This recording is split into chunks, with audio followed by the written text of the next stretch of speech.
But you're gonna be attached to me the whole time? Here we go.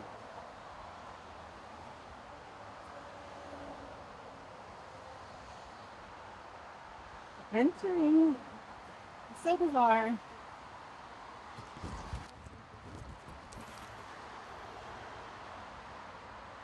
So the first time in 33 years, I'm walking back in here, and it's exactly the same. This is it. I'm pretty sure this is the tree. Either that tree or this tree. I'm pretty sure this is exactly where it was. It wasn't overgrown with vines and things. This is where it happened. This is where the bathroom was here. Is everything going off the side?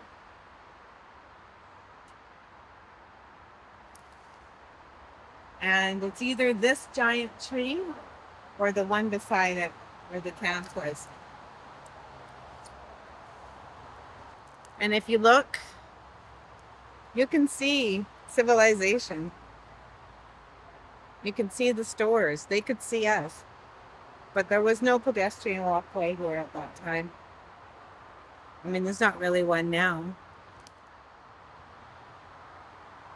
Nobody would have known. And if they would have seen something, oh, it's just another homeless camp.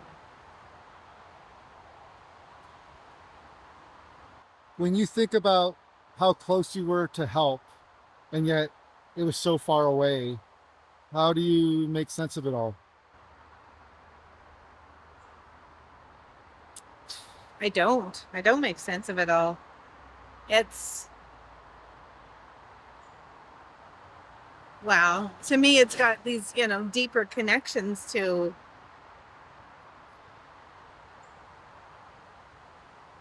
society not seeing what's in front of us. I mean, I'd imagined 100,000 times crashing through the bushes, running to the highway that you can see right here, screaming. But I'd be naked. I was dirty. I was broken. I'd been sitting. I didn't know if I could run. I mean, if no one's going to investigate any further when they see a camp in the woods and wonder what's going on there, who's going to help a screaming crazy person running down the street? And would I even make it to the street? And I don't, even being there, I don't second guess anything that I did then, or any trust I had in that I would be okay. I don't feel that I should have done anything, because even right now,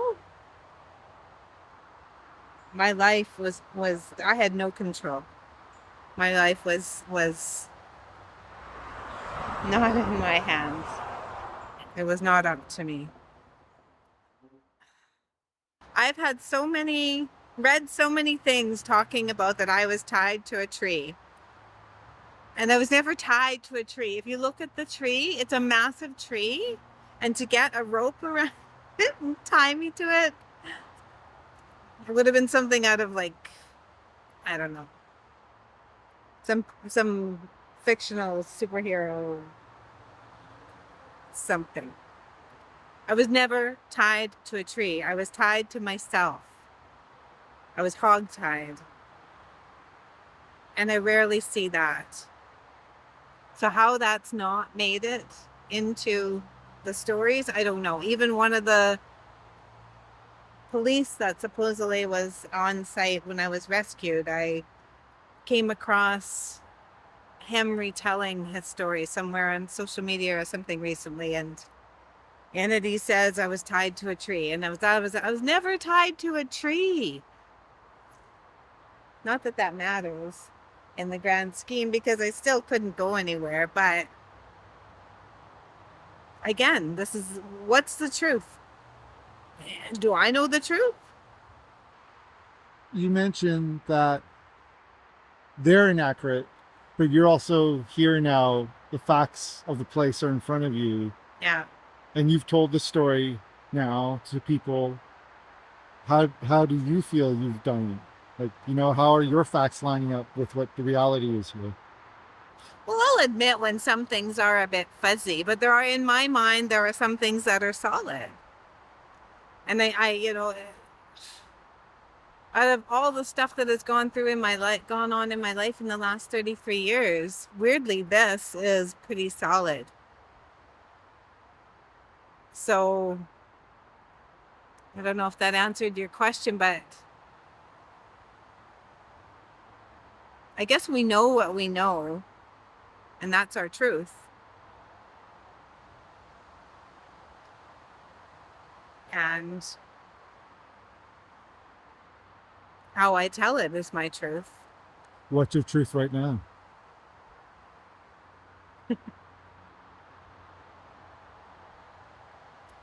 It's pretty cool that it's my choice to be here and that I'm here and that if he wasn't caught, I don't know how my processing would have been over the years.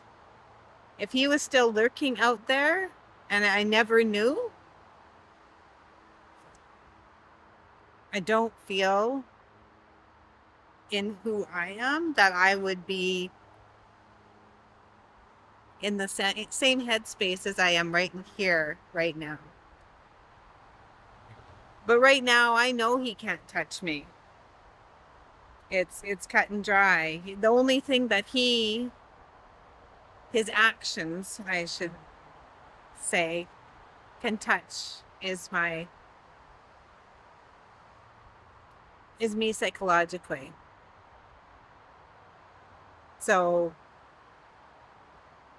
I have said it a few times, but what I mean by that is most likely being here will catch up with me over the next week. And as I look at the footage and as I realize, holy shit, I did that. But in all the other cases, there's another side of me that flips to why bother? Why this is silly. It's, just move on or whatever. Like but it's cool to be here, to be honest. It's sad. It's heartbreaking to think of that girl. Holy fuck, it's heartbreaking. Why? What's breaking? She just had no choice. Nothing was up to her. And she just had to trust that somehow this would end. And that really goes back to, I guess, why I even did the podcast in the first place, or why I even wrote it, because the question is, how do we survive stuff? How do we keep living with it? I'm still working on that. I have a daughter. I got to keep her alive now, apparently.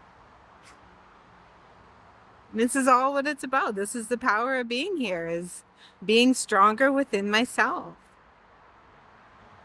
It wasn't my choice to come here. I mean, originally. In the slow motion process of it, walking 8 kilometers. But it just shows how blind we are to what's going on around us. Whether that's different now, I don't know, but I do have the privilege of having a friendship with Detective Stu, and they had no leads. None.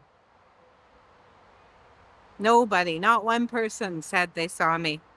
Are we here because you finally want to be seen here? No, that wouldn't be the reason. I'm here for me. Something to do. Does that mean you're seeing yourself? Like you're kind of acknowledging what happened here? Yeah, it's You're talking about 8 days of it not being acknowledged. And I don't want to hang my life on, oh, I was a missing person for 9 days.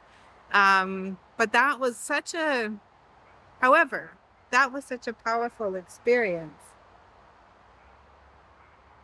in terms of shaping me, but not defining me.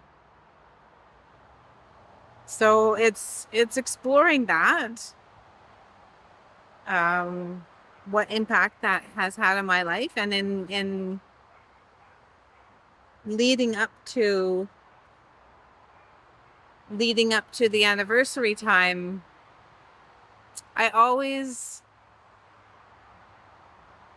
like to do something symbolically that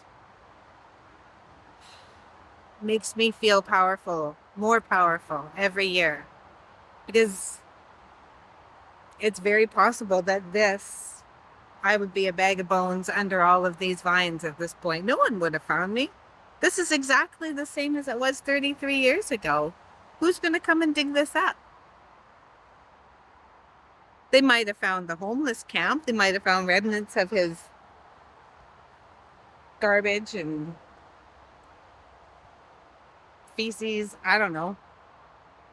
But I mean, if you look over there, there's evidence of, some people come here and party. There's some beer cans and stuff. So it's more just to move forward by kind of facing something that you never have to go back to again.